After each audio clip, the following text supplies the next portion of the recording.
लोकसभा चुनाव को लेकर के मैनपुरी में पुलिस प्रशासन की ओर से तैयारी पूरी कर ली गई है, जिसको लेकर पुलिस अधीक्षक विनोद कुमार की ओर से जानकारी दी गई है। लोकसभा चुनाव 2024 को लेकर के पुलिस प्रशासन की ओर से तैयारी पूरी कर ली गई। तो वहीं तैयारी को लेकर के रविवार को पुलिस अधीक्षक विनोद कुमार ने जानकारी दी है और बताया कि शांतिपूर्ण तरीके से चुनाव को सम्पन्न कराया जाएगा।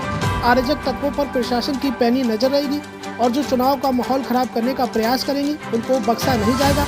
पर्याप्त मात्रा में चुनाव को संपन्न कराने के लिए पुलिस फोर्स मौजूद है और अति संवेदनशील और संवेदनशील पोलिंग बूथों का निरीक्षण करते हुए शांतिपूर्ण तरीके से चुनाव को संपन्न कराया जाएगा।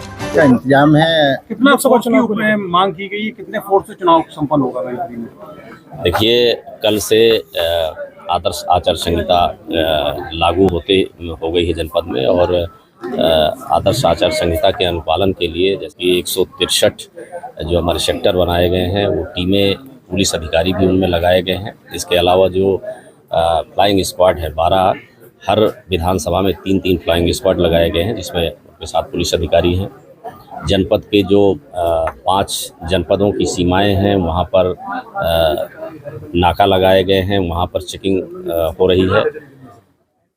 चाहे वाहन की चेकिंग हो, मुख्य रूप से जो वाहनों का एमवी एक्ट के प्रावधान है उनका सख्ती से पालन कराया जा रहा है।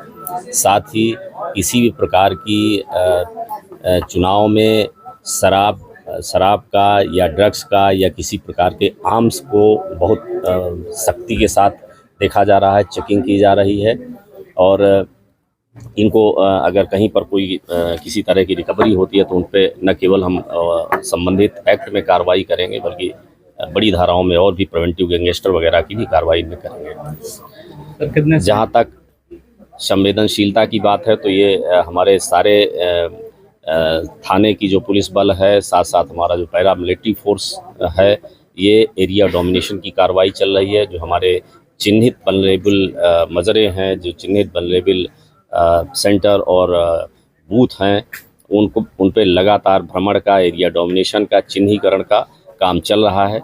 उन असामाजिक तत्वों को भी चिन्हीकरण हो रहा है और लगातार कार्रवाइयाँ कर रहे हैं जो चुनाव में किसी तरह की पहले से चुनाव संबंधी व्यवधान करने में या उनके खिलाफ मुकदमे लिखे गए हैं तो उनको भी चिन्हीकरण करके उनके विरुद्ध निरोधात्मक कार्रवाइयाँ की जा रही हैं। जो जिन असलहों को जमा कराने हैं उनका सत्यापन किया जा रहा है।